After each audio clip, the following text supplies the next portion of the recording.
মজলি আসসালামু আলাইকুম ভাইরা। সূরা মুলক আয়াত নম্বর 23, এই আয়াতের ভিতরে আল্লাহ তাআলা বললেন, তোমরা অল্পেই কৃতজ্ঞতা প্রকাশ করো।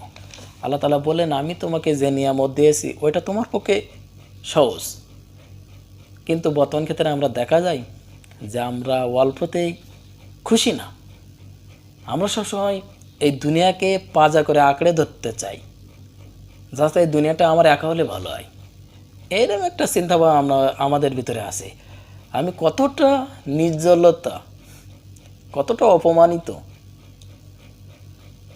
কতটা খারাপ মানুষ যে আমি নিজের অস্তিত্ব খুঁজে পাই না, যে এইগুলো সব কিছু আমার হলে ভালো হয়।